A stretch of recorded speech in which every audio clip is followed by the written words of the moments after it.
Okay, so 6, 5 is called trigonometric form of a complex number. So while it seems like foreign, like we're going to go back to complex numbers, there's a lot of overlap between this and our like dot product, stuff like that, and magnitude and vectors. So what's going to change is what you're actually drawing these on. We are going to be plotting these on what's called a complex plane, okay? So it looks like a new x and y axis, but really it's the same concept, except that your x-axis, as always, is the real axis. So this is where the real part of your term is going to get plotted, which is usually first, which goes with x. And then the vertical is your imaginary axis. So if I gave you something like 3, and it would be written as this, 3 minus 4i, okay? The I is the imaginary part. The one without the I is the real part. So you would literally plot this like 3, negative 4. 3 on your x-axis, negative 4 on your imaginary axis. So it would be a coordinate point that was like down here. Oh, it's off my screen. There, okay? So horizontal is the real axis. Vertical is the imaginary. You can convert any of those into x, y, and just plot it. If it was switch, if it was negative 4i plus 3, it's still the negative 4 would be the y because you're moving on the imaginary axis. And the 3 would be the horizontal because it's the real part. Then we're going to find the absolute value of a complex number. So if it's a plus bi, which is how your complex number is written, then the absolute value is the square root of a squared plus b squared. Which should look familiar because what do we use square root of a squared plus b squared for? Magnitude. Magnitude. So it's exact same thing. Just used for a different purpose.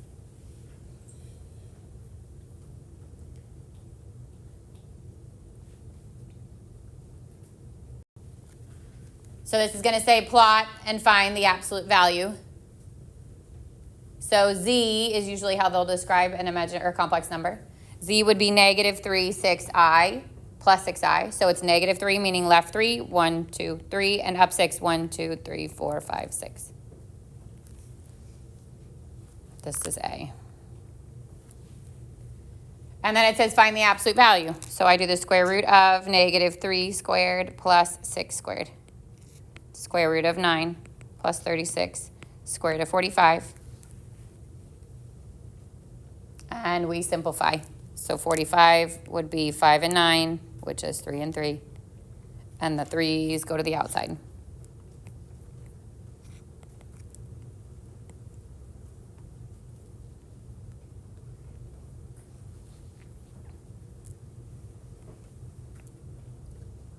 B is, Z is 2, negative 4, or 2 minus 4i. So I go to the right 2, and I go down 1, 2, 3, 4. And that's B. And then its absolute value is the square root of 2 squared plus negative 4 squared. 4 plus 16, square root 20, which is 2 and 10 and 2 and 5. So the 2's go to the outside. And I get 2 square root 5.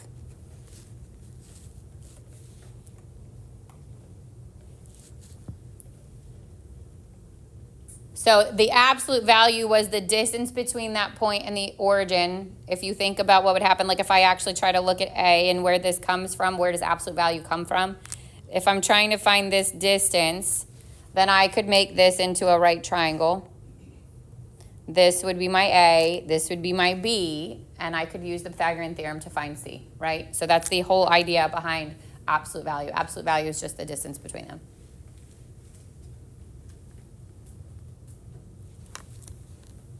Good? Easy stuff, right? All right. Now we're going to be finding the trig form of a complex number. We're going to be actually you can go from the coordinate to the actual theta and the radius, or back the other way around. So the first thing is the trig form of the complex number. You're going to get a complex number, and you're going to find the trig form of it by doing the radius times cosine of theta plus I times the sine of theta. So they're going to give you theta, they're going to give you the radius, and you're going to find the trig form, or the other way around. They're going to give you the trig form, and you're going to find the theta and the radius.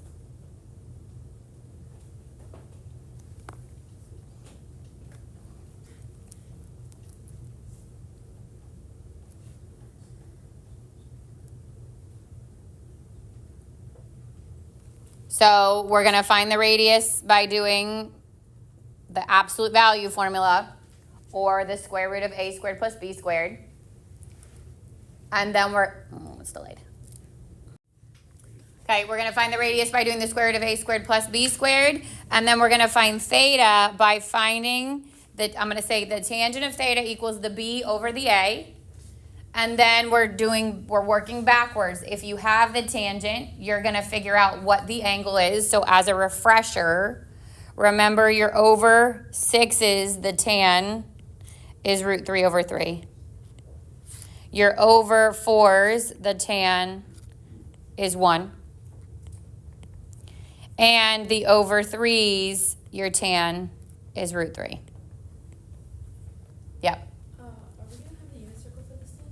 I'm going to encourage you to not have to fill out the whole unit circle. I can give you a blank one, but I wouldn't even waste my time. My recommendation is no, you're over 3, you're over 4, you're over 6, and you're over 2. So like top and bottom, like those. And then if you just understand the angles in each quadrant, you hopefully don't have to map them all out. Like I'll show you what I'm talking about when I get to the example. So what I would draw is if I'll give you a little blank one if you want. But really, all you need is the quadrant angles. So tan on the right is 0, tan on the left is 0. Tan on the top is undefined, tan on the bottom is undefined. And then I would know just one quadrant. So if this is my over 6, my over 4, my over 3, then my tan here is root 3 over 3. My tan here is 1, and my tan is root 3. Yeah, I mean, you need to know the angles in each quadrant. Like, you need to know that in the second quadrant, the over 3 is 2 pi over 3. But if you just understand the pattern of which you're picking, I think it's easier than filling out your whole thing. Yeah. So because this happens, like if the same exact values happen in your third quadrant, the over 6 here, the over 4 here, and the over 3 here all produce the same things. This would be root 3 over 3, this would be 1, and this would be root 3. Which means when you get to a question and it says tangent of theta is 1, technically there's two answers. Tangent of theta being 1 happens in the first quadrant where it'd be pi over 4, and in the third quadrant where it'd be 5 pi over 4, which is why this bottom thing is so important. You use the value of the tangent of its original location. So wherever your original point lies is going to be in one of those quadrants, and then that's how you know which angle to pick. So again, every tangent produces two answers. You have to figure out based on the original plot of your complex number which of those two you're picking. I'll show you what I mean. So this is example 2. It says write the complex number in trig form. So first of all, there's only one term here, and it's 3i. What would the a be? 0. A would be 0. So 0 plus 3i is how this would be written if I wanted an a and a b. It's not a good sign already. There, okay? So where would this be plot? All up at the top, right? So 0 means I don't go left or right at all. The 3 being the imaginary part would be here, right?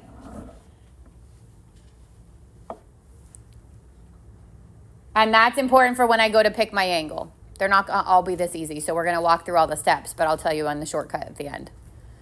So if I wanted to find r is equal to the square root of a squared plus b squared. So the radius, obviously this time is a little bit obvious because I could just count it up, but they're not all going to be like that. But this would be the square root of 0 squared plus 3 squared, which would be 0 plus 9, square root of 9, which goes back to 3, which is consistent if I just counted my radius. So this is my r.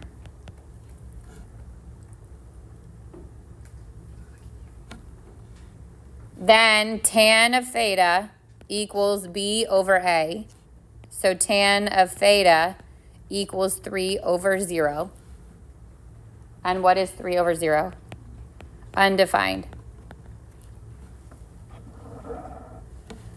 Now, if I was looking at my unit circle and I had written my tangents out, I would know it's undefined at the top and the bottom. There's 2 places, but only one of them is right, and it's based on the original location of your point. Where did we originally plot this point? At the top. What's the angle at the top? 90, or in radians? Pi over 2. So theta is pi over 2.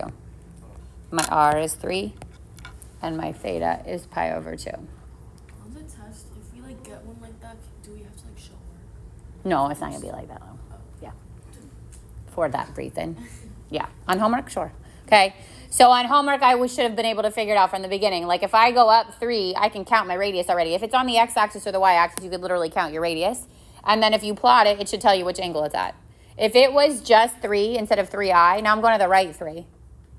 That means my theta would be 0, not 2 pi, we pick 0. And my radius would still be 3. Does that make sense? Okay. And if it was negative 3i, what changes? The direction, which changes the angle, right? If it was negative 3i, which angle would I be using? 3 pi over 2. Does my radius change? No, because it's squaring. It would make it positive. Okay. You got to write it back like it was. R cosine theta plus I sine theta. So R is 3. Cosine theta is pi over 2. And on WebAssign, it puts parentheses. So leave the parentheses.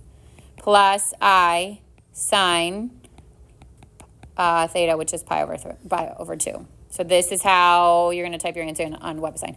And that's how you'll give me the answer on your test. R on the front, cosine of whatever the angle is, plus I sine whatever the angle is. Huh? All right, go to the next one.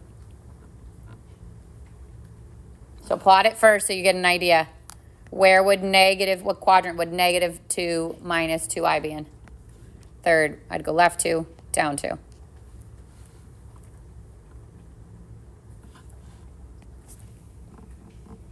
Okay, so R equals square root of negative 2 squared plus negative 2 squared. Square root of 4 plus 4, square root of 8. And we're going to keep these exact, and you would not have your calculator at this point. So this becomes 2 root 2. That's your R.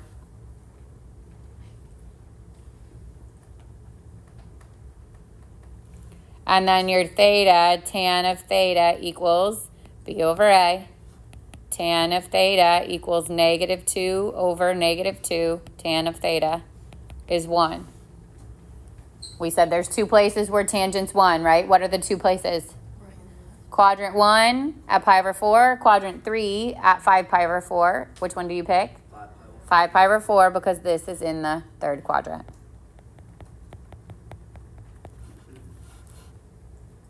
And then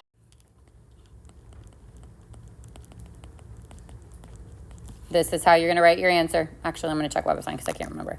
So R is 2 root 2 cosine 5 pi over 4 plus I sine 5 pi over 4.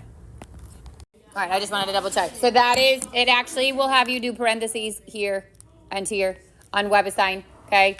Around, wait for it, around the angle, it will actually have you do the parentheses there. Oh, because when you there. cosine on WebAssign, it automatically Puts the parentheses. Okay, good. The other thing is you'll see like these are going to give you multiple choice to plot points. I think there's one where you actually have to plot it, but then the other ones are multiple choice. Make sure you know how to plot the points because obviously you're not going to get a multiple choice question on your test, okay? And then the only other thing is that you'll get something that would look like this, and it will ask you to actually plot it, so do the reverse.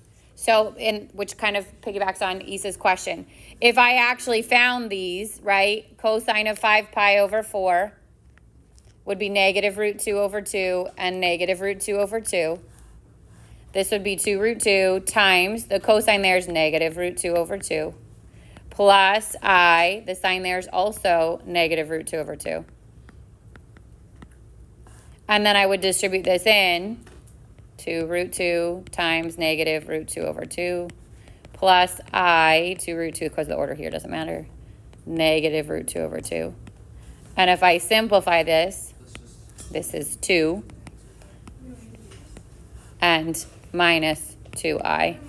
And that gets you back your question. So that's how you can check your answer, but also there's a question at the end that gives it to you on WebAssign in terms of that. And you have to plot it and then find it the other way. So you're working back that way. Sure. So you'll see it like at the end of the WebAssign. It looks like that. Yeah. Huh? Oh, yeah.